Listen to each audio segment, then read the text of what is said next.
Greetings to the family. Once again, we're back on Run Tell That, the special Run Tell That part 3. And this is the final but not the last time that our queen will be with us. We have Queen Quet here. And let y'all know, I just came all the way from heaven. I came all the way from heaven to be here with y'all today. The African spirit of day clean, right here, Berset, right in the house with the queen. And so we came from heaven. Because what we did, we started out with the sweet. We gave you the origins of Gullah Geechee, the Gullah Geechee nation, Gullah Geechee people, letting you know about who we are. Then we gave you the bitter that is needed to deal with regards to some of the things we got to address today. We got to give you the bitter. We got to talk about them parasites. We got to talk about them pimps, them vultures, excuse me again, not vultures, the vampires, and also, as I learned last week, the panhandlers. We had to talk about them.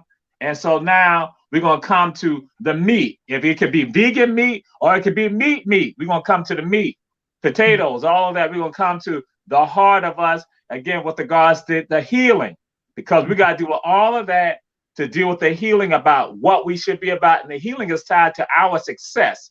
That is for us, not just about surviving, but us thriving in all of the environments that we are. And so Queen Quet, that's why when I said I came from heaven, I just want you could possibly share with some of our audience, some of the people who made it possible for us now to have the Gullah Geechee nation, to have, again, as we see this rise with regards to people having a sense of pride in Gullah Geechee culture who are no longer with us. And then we're going to flow into it because I think, again, this is fitting for us to pay homage to all those, our brothers and sisters who've been stalwarts in this movement. Assalamu alaikum, Dr. Toure. Glad for day right here back. Yeah, all things relevant. And if let these people have something for running, go tell ya. Okay. Go on, tell the truth. Any. So since I'm gonna start off like this year, first, I want to take a moment of silence for all the ancestors that we about to crack we teeth about. Ashe, Ashe, Ashe. So it's so glad for day one more again this evening and thing like that. And we can't stop for crack we teeth without start off with who we done crack we teeth about in that first time we've been to talk on you, Dr. Yusuf and Clyde. And I'll start with Dr. Clyde because had Dr. Clyde not informed us, educated us, fought for us, we would not have been aware of how to utilize human rights law for us to have a Gullah Geechee nation. So we definitely honor Dr. Yusuf and Clyde, whose family was native to South Carolina. He was a founder of the International Human Rights Association for American Minorities, and many people only associate his name either with the UN or with Canada. But he is a native Gullah Geechee. That's right. So we want to start with him. We want to then go on to Elder Halim Gullah-Beamy, who was the husband to Elder Carley Town, who were the visionaries behind getting our flag, the only flag we have for the Gullah Geechee Nation. Right there, we have one flag representing one people with the human bodies inextricably tied together. They had the vision to come forth and say there needs to be a banner under which our people stand. Any nation has a flag. They have a flag that represents their vision for their people. And so we want to honor them. We want to honor his creativity because he was also my minister of adornment. I still wear a number of things from time to time, and people see me with my stamping stick. That's legendary. He created that. And so he was our minister, first minister of adornment for the Gullah Geechee Nation. I thank Red King Donto for picking up where he left off and doing this for me now. And so then I want to go to the beach lady, Marvin Betch, fighter, warrior, opera diva, environmentalist, the one and the only beach lady who fought not only for the people, but for the environment. And to ensure that our story would never be lost in the sands of Florida, would never be denied that even American beaches sand on Amelia Island was where our African ancestral bodies would float up many times on that shoreline. And so therefore at night, you could feel that power, their energy still there, pulsating and beating out. And if you walk those streets of American Beach, you walk her story. You walk her family's legacy, because every street is named because of the Afro-American Life Insurance Company, where her great-grandpa was the founder, Abraham Lincoln Lewis. He was one of the founders of the first insurance company in Florida, not just the first Black, the first insurance company. And they later put American Beach there for we people. But we have places where all that we can do there and things like that. During the 30s, when folks wasn't trying to hear that Black folks had money, but there was some Black folks with money, all right? But there was also those who were working basic everyday jobs, and those who were considered quote unquote affluent, and those who were considered average, all would gather together there and celebrate. So we honor her for keeping that story alive, and she's still there. As you see a butterfly flying, that's the beach lady. So definitely we honor her. We honor our elder Ernestine Tobias Felder. She was a person that walked, trained, and helped Dr. Martin Luther King Jr., God bless the dead, when he came to Charleston. And she always told me about how when they planned the marches, Dr. King would tell her she couldn't go to the march. And she was like, but I've been in all the trainings and all of it. He said, I see that look in your face. And I know if they spit on you, they hit you, it ain't gonna be nonviolent. You can't go.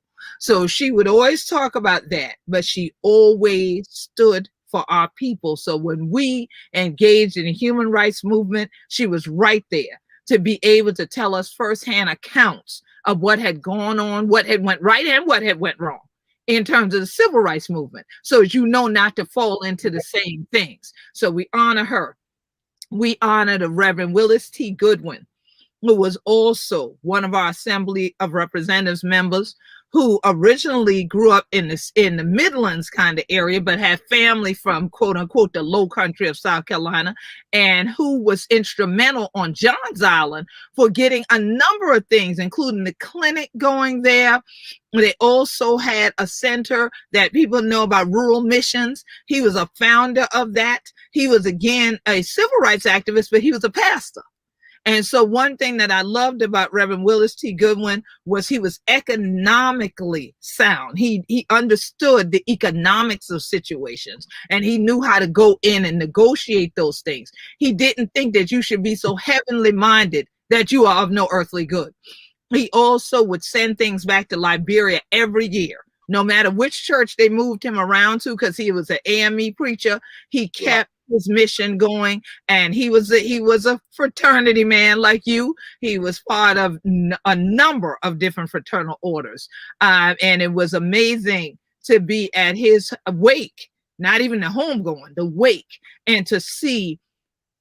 So it must have been 1,000 of us in there. I mean, packed literally to the rooftop in one of the largest churches in Charleston, and he was always there to point out to us, what our next step should be. And we worked a lot at the South Carolina World Trade Center.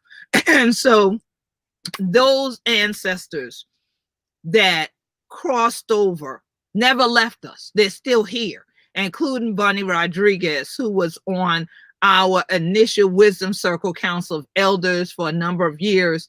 And then she decided, well, she would just stick to doing the things that she worked on. She's a craftswoman, made the Gullah Geechee Oman quilt. That's how we first met, because when I saw it, her husband said, "That is you.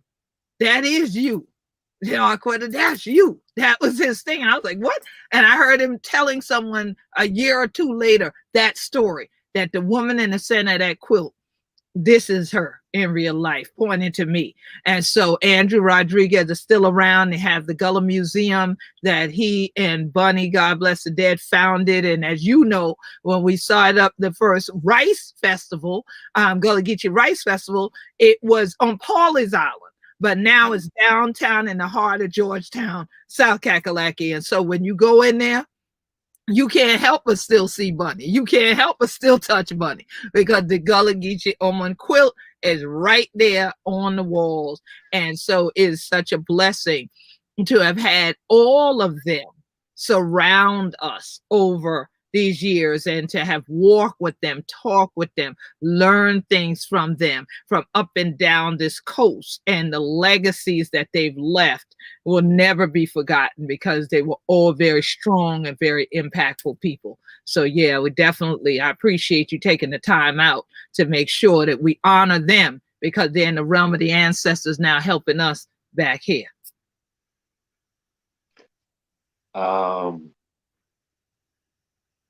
This is a little deeper than what I had planned. I had it planned, and I was strong.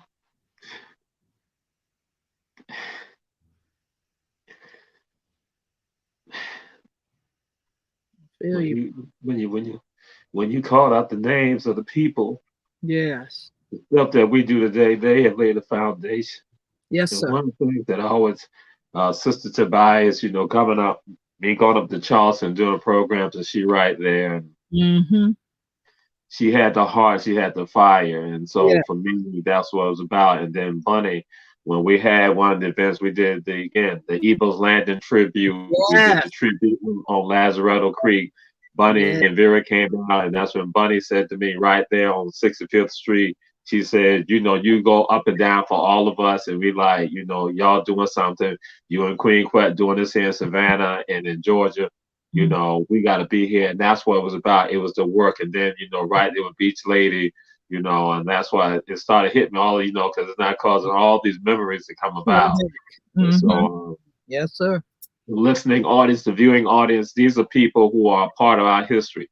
Dr. Clyde, seeing Dr. Clyde right there on Sullivan's Island for the installment, and talking to Dr. Clyde on the phone. These people are part of our history that some of y'all don't know about, but you need to now go do the research with regards to them, because they are tremendous assets to who we are. And when we talk about this pride of being Gullah Geechee people, it's tied to that. Being African people and talking about human rights, they have been the ones. Excuse me just for a second. But they have been the ones. They have made it possible for us. So that's why I wanted to definitely, because they have the Queen go and talk about it. But it began to hit me because y'all don't understand how deep this is with regard to these people. They have made a tremendous impact on our people. Yes. And so Queen Quet. I want to say this. I want to say this before you go on.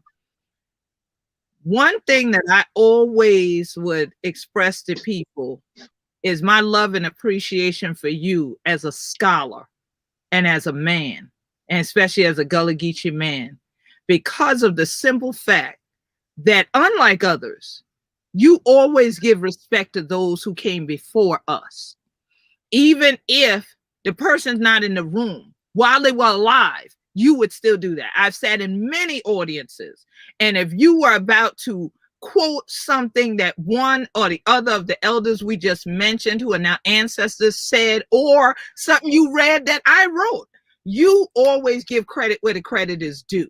And I just want to say I respect that about you, because there are so many other people who are within academia who do not do that. They will take your words and sometimes don't even change a word, just straight plagiarize it. and then run around as if they came up with that concept. And where with you, where you have multiple degrees, okay, and we could go line the walls with all our degrees, that doesn't make you. That doesn't make you. The paper doesn't make you. You are who the creator put you here to be. And I appreciate you for that. And I've always said that to people. I said one thing about Dr. Toure, or as folks say Jamal, I said one thing about him, he don't have to know I'm there. I said, I've walked in on things he didn't know I was coming, and I'll hear him say, oh yeah, Queen Quet said, blah, blah, blah, blah, blah, blah. And then he'll quote it. I said, he don't never take nobody else's credit. And that's when you know a person realizes your gifts make room for you and take you before great men and women. And we have been honored to be taken before the great men and women that you and I are talking about tonight. But I just want people to know, you've always said, you said it while they were living, y'all are taking it for granted that these people are in the room with you. And you're going to be sorry when they become ancestors and you ain't paying no mind while they were living, because look at the knowledge you could get from them while they're living. And people didn't listen to you. And now what did you just say a few minutes ago? Go Google them, go do your research. Now they got to go look them up, where they had the opportunities to sit at their feet and just listen, just laugh, just learn. I never forget when we were snowed in upstate New York, and Jerry was in the back of the van, and she teaching you to make the palmetto rolls, cutting up and carrying on, and sliding all over the place. You know, them kind of things. You can't Google that. You can't get that back. You see what I'm saying? So them memories are valuable. That is gold, man. So I just had to mention that. I just had to mention it before we even went on, man. People have no idea how valuable it is. And appreciate folks while they're here. For real, for real. It was so funny. I just discussed about St. Lawrence University this week in my class, telling them about the experience at St. Lawrence University. Yes. And again, and just like we had shared at the conversation with you, this is now going back in the first decade of the 2000s. I said that what's going to happen?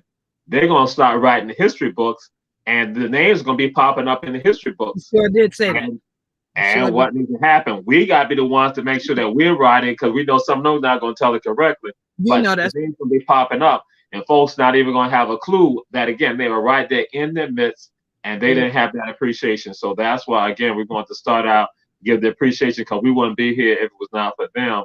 That's right. Now we'll move on to Queen Quet. What do we need to do with regards to us to thrive as Gullah Geechee people and Gullah Geechee culture and our communities with regards to this healing? Because we know there are several elements to it, and we'll be delving into that. But what's your perspective with regards to that? Because you did something last week also that got people in Savannah now to understand how important you are with regards to this fighting on behalf of us. So again, what do we need to do to thrive from what you have seen and observed with regards to all of us? Well, the first thing is to eliminate supporting misinformation and misdirection. A lot of people have started to just come to hear this word COINTELPRO because of this movie, Judas and the Black Messiah. But you and I have discussed this for eons. I have brought up the various energies, entities, individuals that have been sent to disrupt our human rights movement, disrupt self-determination. And they come in the form of people clowning, doing videos and stuff that are disparaging, that are inaccurate, that are misrepresentative of our culture.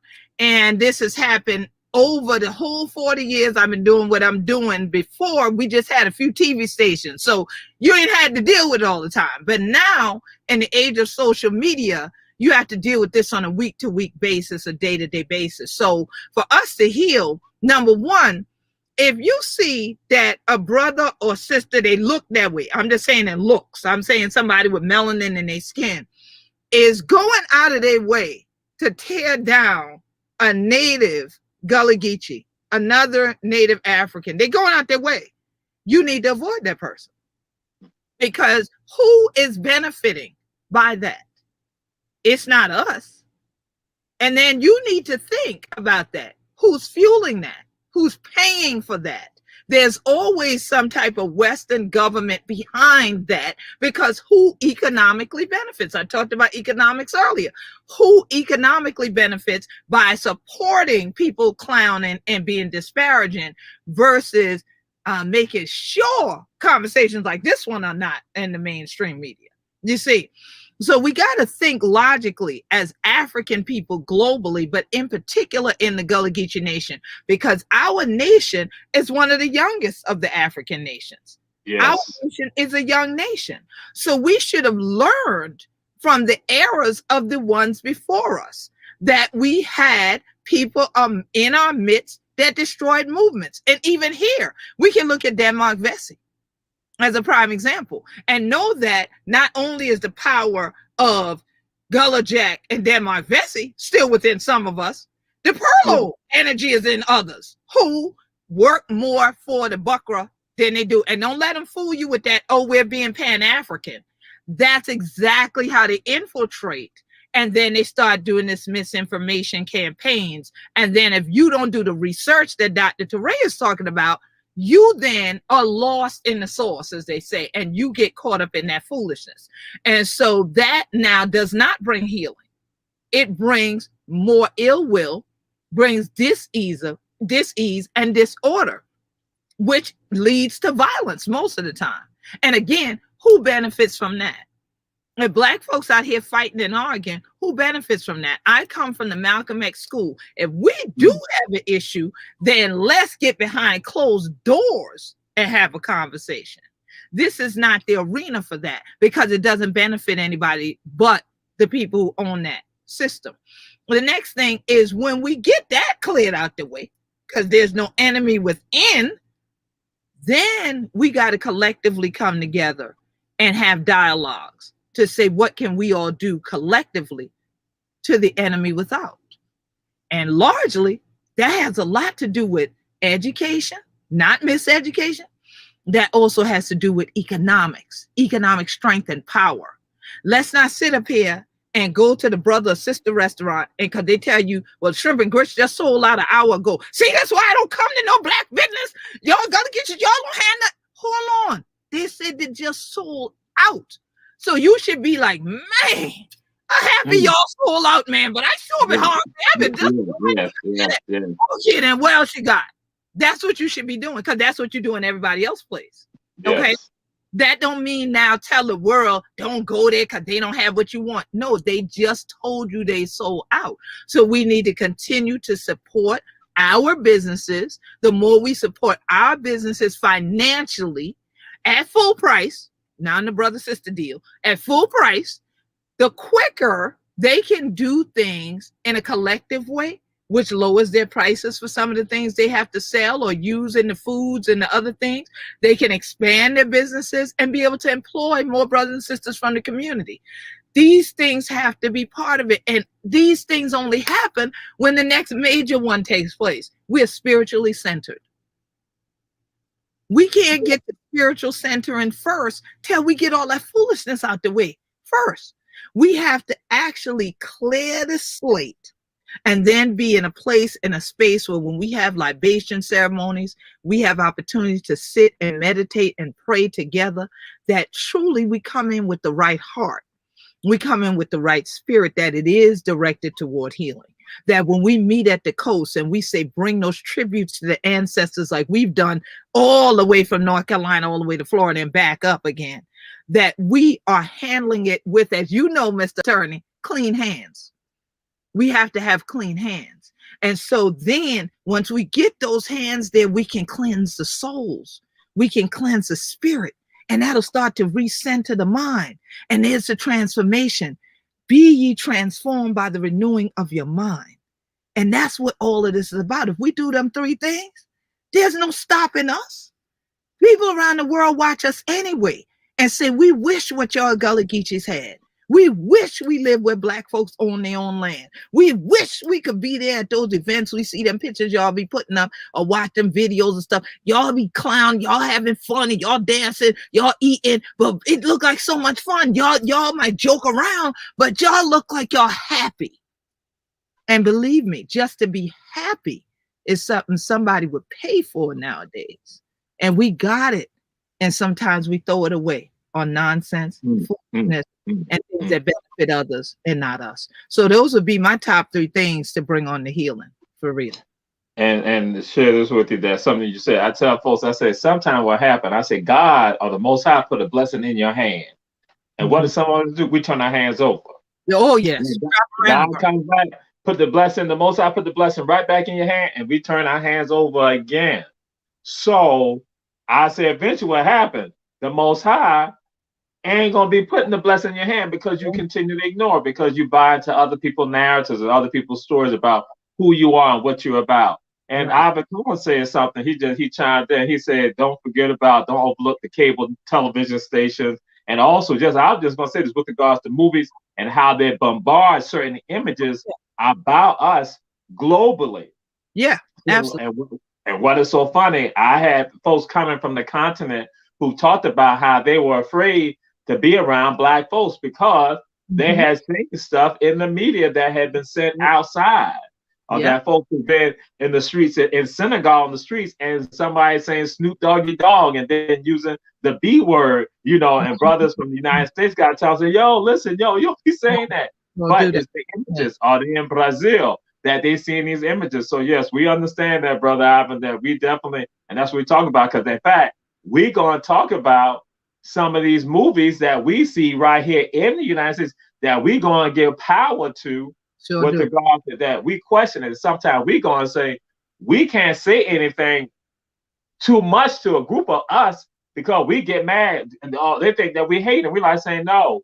It's some messages that they sending and putting out there that is weakening us. Just like when you had talked about with Soledad O'Brien, that is about more. It was providing giving victimization. Right. And so we are not victims with regard to this. Instead of victory. Right. Make you a victim, but not victorious. Yeah. And that's it exactly. And I'm like now saying that it becomes crucial for us now to address points. And one thing that when you, Sister Glenda, myself, our brother William, when we were part of the Gullah Geechee Heritage Corridor Commission, I know that I had sent an email early on, an email out to everybody that I knew. I said that we got to be about the E's. And what were the E's? I told folks the E's involved education, esteem, economics, empowerment, and environment. Threw it out there and say that those are the things we need to be about. So what? Because again, and you do a lot of work, a tremendous amount of work with regards to environment. What are the things that you're looking at? Because again, that's impacting us right now that some of us are not necessarily aware of. So because we're going through our day-to-day right here, but then we tend to miss some of the other things that's happening outside of here that also pertain to us thriving. Absolutely. It's interesting because on my show today, zooming in on sustainability, I was speaking to one of our Gullah Geechee sustainability think tank members about the environment and how that impacts and affects our seafood industry, how that impacts and affects our human health as a result, because Gullah Geechee love us some seafood. But now we are ingesting seafood that has PCBs and other chemical contaminants within it, not just the mercury. Then we are developing autoimmune diseases. And our children are developing type 1 diabetes, which means you don't have any insulin from birth, versus type 2 diabetes that people develop because of other things, obesity and lifestyle and things later on.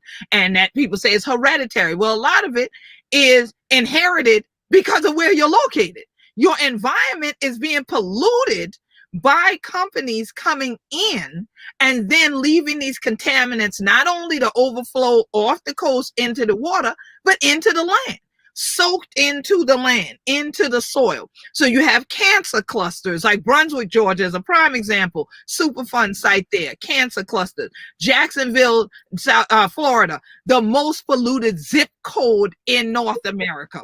So now that is insane, but these are issues that I deal with consistently, constantly, do work with the EPA, have done trainings of people at the EPA. Me, Sister Glenda that you mentioned, Elder Carleytown, we all did a training years ago to teach people at the EPA.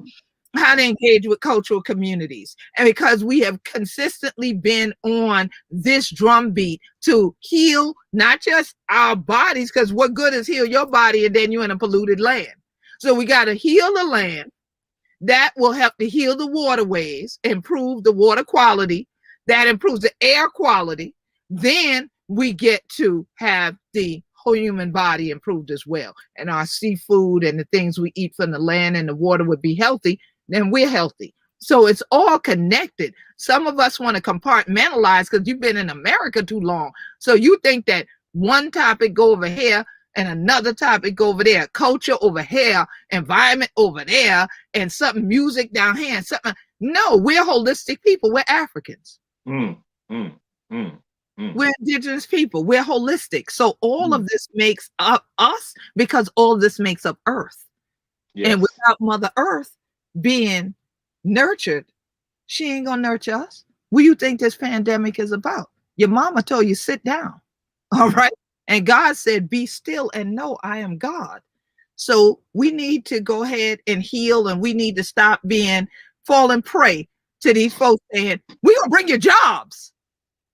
Because that's where it always starts. Some destructionaire says, we're gonna bring you jobs, but what kind? And what happens to the community as a result of what you're bringing in? Is it to pollute us so that no one will live long enough to retire? Is that what's going on? And how come you pick here? How come you ain't pick where that gated area was? Where the mansions were. How come you pick right here? So we got to think critically, like you said, Dr. Toure, and that's something that a lot of times we look like we take offense to doing. But we got to do that if we really going to talk about healing and sustaining our community and our culture for multiple generations to come. Yes, indeed. And you said, so you call two places out, and one of them I was going to definitely allude to, going to say to people, Reverend Zach Lye down in Brunswick, Georgia. Reverend Zach Lye had discussed in the 1990s That's right. about, again, the chemical factories that are right there in Brunswick and the pollution that was happening. That, again, so I say to people, you better understand and listen to some of us, because as Queen Quet just said, we don't compartmentalize. When we talk about culture, we understand it's holistic. It's all those elements. That's what it is about.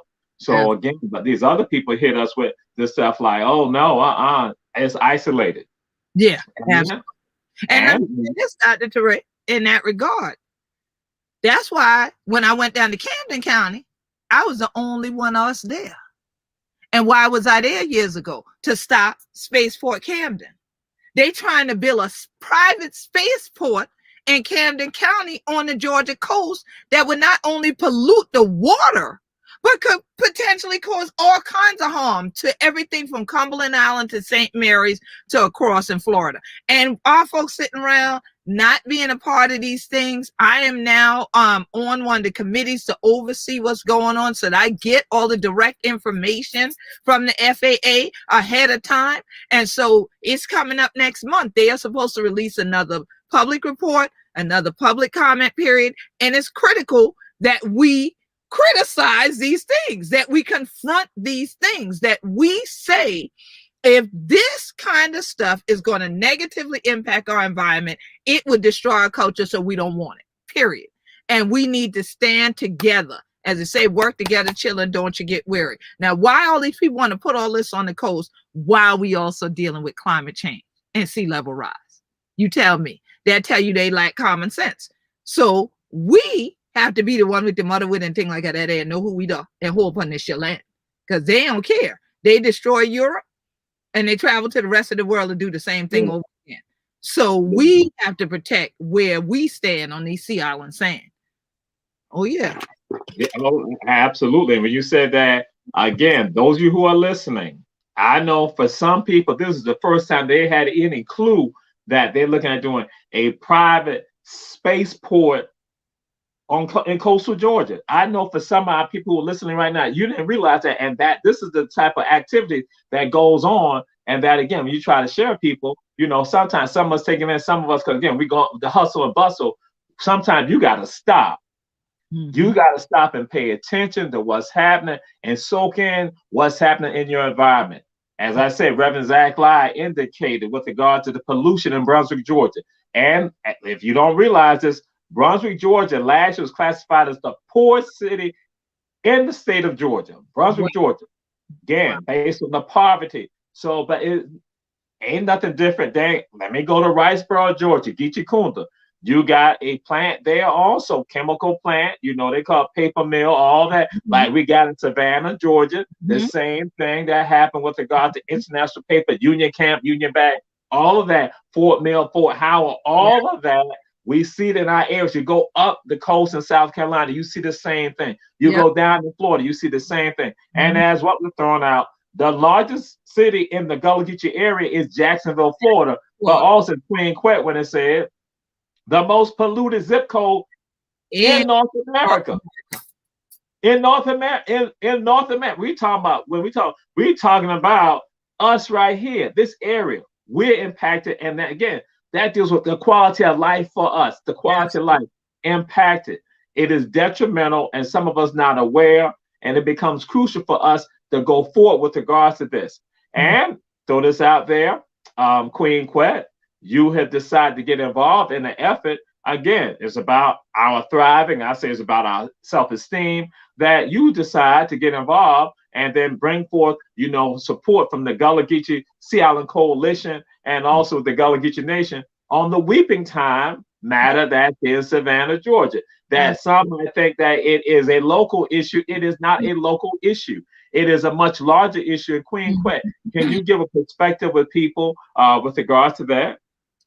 It's interesting that you said, just as you said, local issue. Okay? Because everything you done discussed, somebody looks at like it's a local issue until they lose. I ain't want them in my business. I ain't telling nothing. We gonna go to myself. We need them. Let's get the NAACP. Let's get this group. Let's get this one. And then when they lose, my office get the email. Yes, go ahead. Go ahead. We got to appeal. It's supposed to be some kind of hearing. We don't understand. Could you also get into this with us? Listen, ain't no issue from Jacksonville, North Kakalaki to Jacksonville, Florida should be a local issue. It's a Gullah Geechee Nation issue. This is a one house. It's a one family. All of we been. And so, especially if they trying to kill you, that means they trying to kill me. Yes. So what part we can't understand? Ubuntu. Okay, we need to learn, like you are, Harambe. We got to pull together on all these issues, because the reason they have done this type of onslaught is because of that term, local issue. Because they wanted to keep people out that could have more impact on a national and an international level. Let's not get this to the ears outside of that local so-called Black community. Because see, they look at you that way. They look at you as, oh, they ain't gonna do nothing. When you mention the environment, Navassa, North Carolina is another place where there's a Superfund site. But once we started going up there and making sure it was on Gullah Geechee TV, that they had hearings about what was going on up there. Now, people who were natives of North Carolina from Wilmington and various others that live elsewhere were like, hold up, I ain't know all this. I ain't know they been doing nothing there. What they trying to do? Now they don't write letters in. They could be in DC, they could be in LA, they could be in Germany for that matter. They start writing in letters, it's no longer local. It now shows that we love our people wherever we be. So when you talk about the weeping time, that's not just for this generation, that's for the ancestors. Yes. This Sankofa moment. We are going backward and going forward at the same time, because whatever they do now will impact our future. Our family there already is, quote, in the struggle. If they need anything, we need to eradicate the food desert that already exists there. We need to eradicate the potential increase in poverty programming that they're trying to do. You talk about Reverend Lyon, you know he always anti these poverty programs. All right? That's right. And it comes in so subtly, because here it is. They didn't say the weeping time in the news. I'm right across from you. So we get the same media. I walk into our house. The news is talking about the Salvation Army want to build on the side of Savannah. That's it. They ain't saying where the west side of Savannah is, what parcel of property you talking about. And it actually is the location of the weeping time, the largest enslavement day, the largest sale on an auction block of our ancestors that ever took place in the so-called colonies of America. Okay, how do you sell almost 400 people, 300 plus people in the course of a couple of days to the point where the ancestors that had already gone on started to cry? That's when they said rained. That's what we call the weeping time. It wasn't just the people being soul weeping. It was the ancestors and the angels in heaven weeping, crying about this inhumanity. So how can we compound that in 2021 with further inhumanity? Further disregard.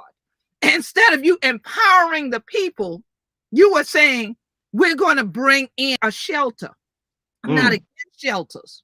Trust me, I'm not against shelters. Yes, yes. But Savannah is big enough and has a whole warehouse district area not far from here. Why don't you think to retrofit one of those buildings that's just shut down and closed off, put the people there, and then empower, put your money, all that A-tax money y'all be getting, as we call it in South Carolina, the tourism dollars, them tourism taxes, them hotel monies, that little extra fee y'all bump up when I rent a car at the airport.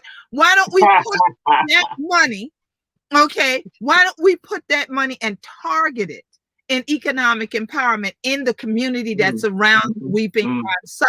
And why don't we go ahead and get the Weeping Time Foundation established so that we have a monument there, like what we fought for in New York City. I was in New York City when we fought for the African burial ground in New York. Yes. And look there now. So why can't we have a memorial and a monument there and then have businesses there? Even if you say to me, oh, it's zone residential, people change zoning every day. And you change residential zoning to mixed use and you can put a supermarket below apartments upstairs. But that gives some jobs back to that community. So why not do both? What, we can't chew gum and walk at the same time? I know I can. Now, maybe, I don't know if you politicians in Savannah something wrong and we need to get them straight. They got vertigo or something. I mean, why can't you walk and chew gum at the same time? You can have the shelter in a different location that's not a historically significant sacred ground. Where that historically significant sacred ground is, let's put some money in there. Let's economically empower the people. Let's educate the people about the Weeping Time. Because I'm sure there's people that live there that don't even really know the history of the Weeping Time. Let's educate them, get their community engagement going. Let's build the institution there that every child in the future knows where they live. They know what their ancestors went through, and they vow not to ever let that kind of crime against humanity happen again. Yes, absolutely. That's a part, again, the education is about the esteem, is about the empowerment.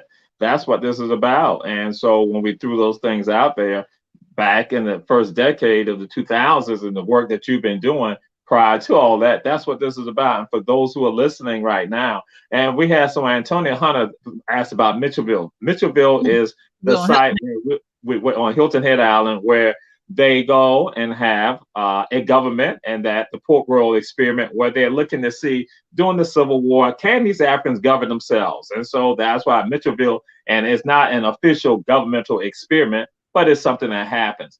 But I got to throw something out there outside of with regard to, yes, WSAV did a story on Mitchellville, but there's something else tied to Mitchellville that's tied to Marshland, tied to Chaplin, tied to Stoney, tied to Squire Pope, tied to Jonesville, tied to Spanish Wells, tied to our community. Gumtree is a part of Pope anyway, so some people from Hilton Head, just listen here, I ain't got to point Gumtree out like that, just to put it out there. But we see overwhelming regentrification of those areas. So Mitchellville, Big Hill, Grassland, that area over there, we ain't over there like we used to be. and be built right up on our cemeteries, on our sacred ground of our ancestors. Got condominiums right there. You go to Talbot Cemetery, right there on the water. Our cemeteries are on the water generally, and so they got structures right there. You go to Jewtown Cemetery in St. Simon's Island, right there. They're right there in Jewtown. They're right there on the other cemetery, right there, and got the houses right there. The fencing right there next to our cemetery. Yeah. Regentification, and guess what?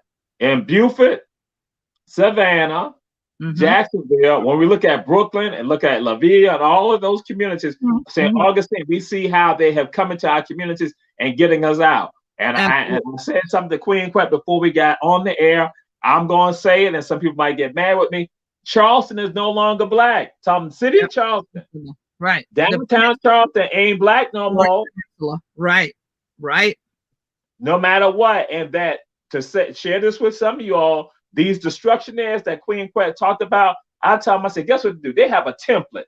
They use a template on one area, and then they go to another area and use it. Then they go to another area and use it. And you know why they do that? They talk to one another. They do. But Queen Quet talked saying, we compartmentalize, like I share also, but guess what? Because we compartmentalize, we don't talk to one another. So we don't want people coming into our areas. And then, because no, we don't need them coming. Yes, you do need them to come in, because that's what they're going to do. So when you look at downtown Savannah, it is no different than downtown Charleston and downtown Jacksonville, downtown St. Augustine's, downtown Wilmington. That they have used the same tactics on all of us. Downtown Myrtle Beach. Absolutely. We're not talking. But when we come together, we are stronger and we can deal with them. And then especially the good things that is done in some areas, we can now infuse that. I'm going to throw something out there that I am so proud of. I am so proud of my family on the north side of the Broad River, because, you know, see, my people mainly are south of the Broad River, but my family on the north side of the Broad River made something happen in Beaufort County that I think, and I had told folks going back 20 years ago, we need to have the same thing. In Beaufort County, they have something called a cultural overlay protection district.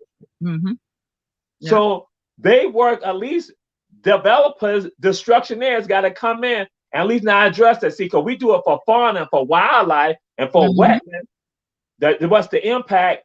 But then we don't do that. Now, technically, Savannah and Chatham County, so they have the same thing.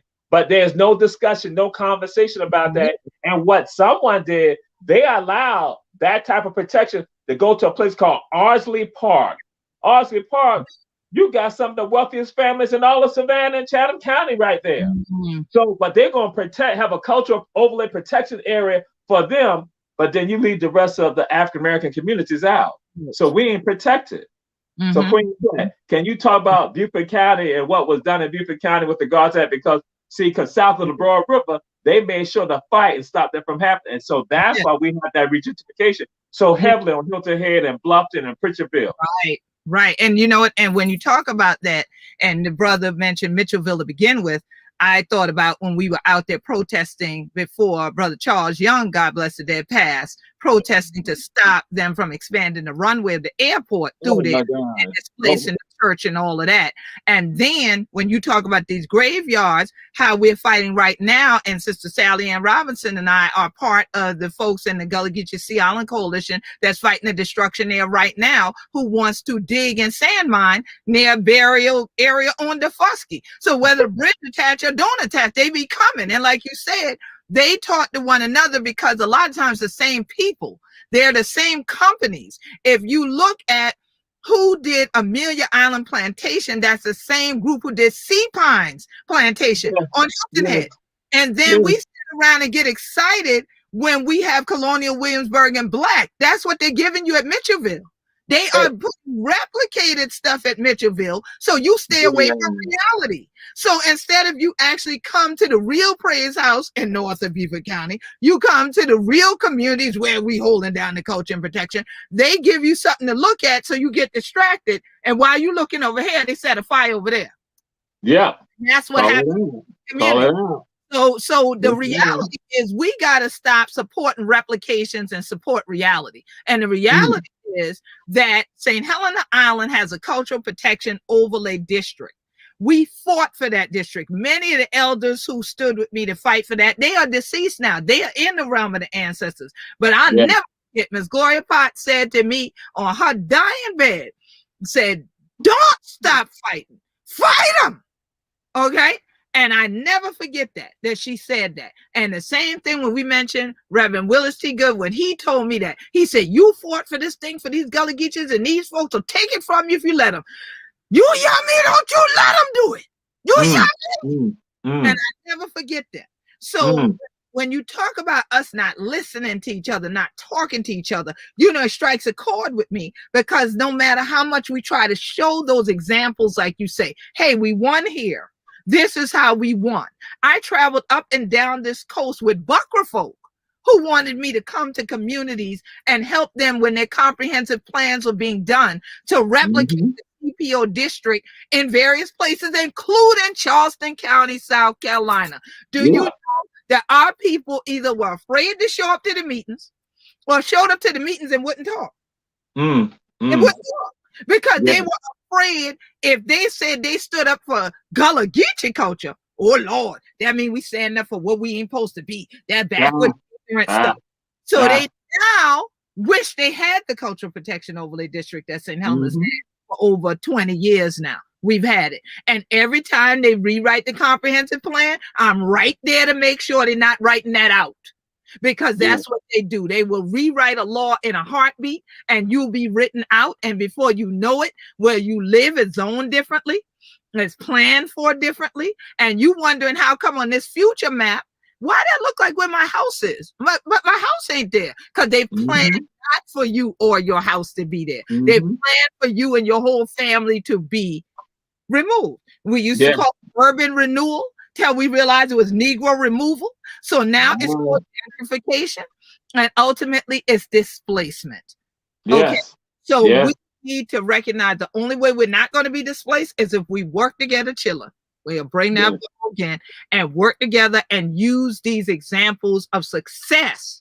There are victory stories. Y'all just don't want to hear those. Y'all watch the victim story. So what can we do?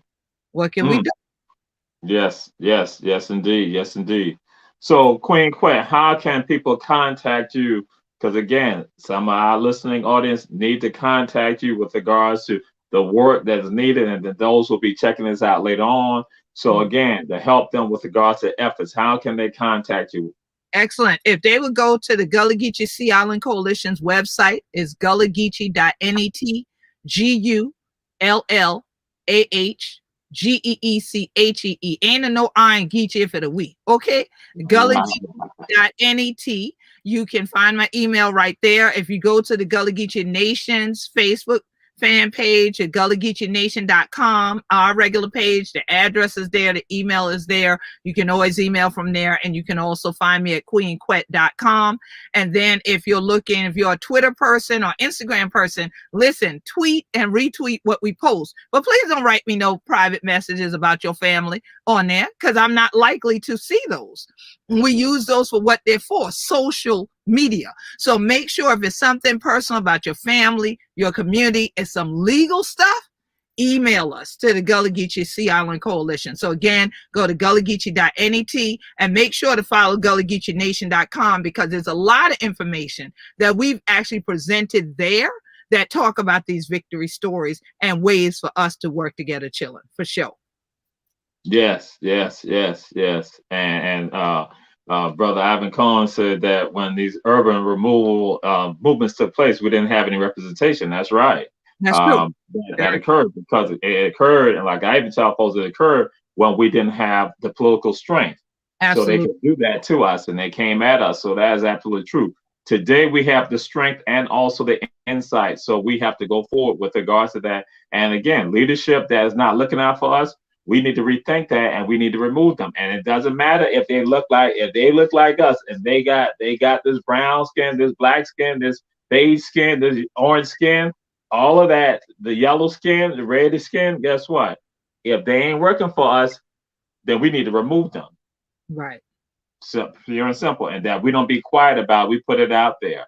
And so we're winding down. We got 2 minutes left with regards to this time.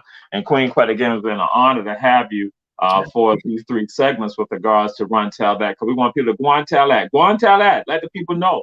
Crockett Tea with the true mouth. That is, we give you the truth. And Queen Quet, Sister Glenda is right on here too. And peace and blessings, Sister Glenda. And I have to go and say that when I was in heaven, some of my people said something to me. And they want to understand something clearly. They want to understand something clearly because they're going to say, they said that Jacksonville is the largest city of Gullah Geechee people in the entire world, Jacksonville, Florida. But then they had asked a question. They said, why do people hate on Savannah and Hilton Head so much when you go and say to them, little Jamal, that Savannah is the capital of the Gullah Geechee Nation and Hilton Head is an official resort of the Gullah Geechee Nation. And that's what my people in heaven, the ancestors, wanted to know. So Queen Quet, speak on that. Speak on that. All right. So first of all, we ain't never voted to have no capital. All of us is in the circle together. So he just want a capital because then his ego can blow up to say he in the capital and he lived there and he pay taxes there. That's all he want. So that's just his mission. I'm mad he stay on his mission. Now, as far as Hilton Head, we done told him. Since y'all done gentrified, and as he said tonight, re-gentrified Hilton Head, and y'all want to make that the official resort, it just about is anyway. So y'all gonna have that one. Myrtle Beach gonna be mad, but y'all gonna have that one. But we ain't gonna argue with him, but the resort part, but we gonna keep arguing. We ain't got no capital of the Gullah Geechee Nation. Wherever the Queen moved to, wherever I'm at that day, that's the capital that day. So we all got equal footing as far as the capital go, because it's a family and we got love for one another. That's how that go now. The ancestors ain't happy about that. They saying it's Savannah. Because they saying Savannah is special. I'm just letting you know that. That's what they said. That's what they told me in heaven. I swear to God, that's what they said. That's what they said. I ain't got no reason to lie. I ain't got no reason to lie. We praying for him, y'all, because he be hearing all kind of voices. They ain't necessarily the ancestors, though. But, you know, we know he be hearing them voices. But Savannah is special, though, in the sense that, as we mentioned before, Savannah is where we wrote the Constitution for the Gullah Geechee Nation. And so Savannah is special, and Savannah does hold a special place in this historic legacy of folks standing for their human right to self-determination, and that we be the Gullah Geechee Nation. So we appreciate you, and that's why I got love for Savu and all of you, but y'all ain't no capital though. And see, here go Sister Glenda. She always been hating. People out of North Florida be always hating. People out of Duval, people out of Nassau County always be hating. I don't know why they're hating.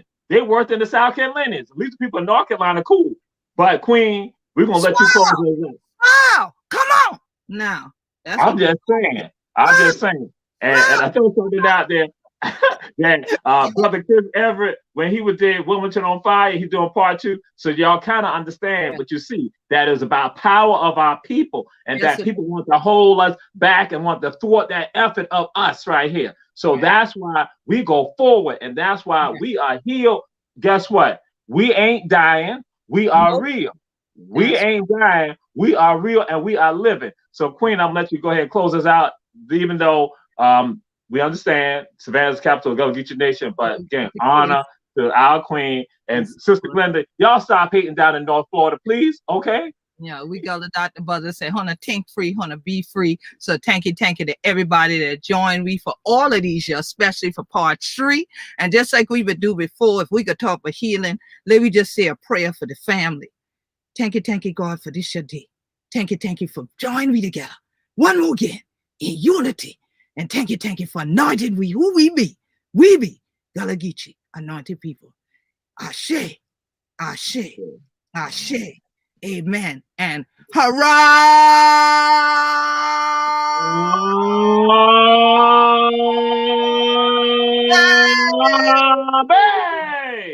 That's what we do. Yes, indeed. Yes. Our Queen, you know. Brother. I appreciate it. Family, Run Tell That. Let them know who we are. Let us know. Let the people know God's anointed people right here. Right, and we spread the word to all African people. Had our Queen 3 times. And so again, this is documented right now. So y'all got the history, the culture, and the empowerment. So Queen Quet, we thank you. And again, Run Tell That. Run Tell That, family. Peace and love. Peace and blessings.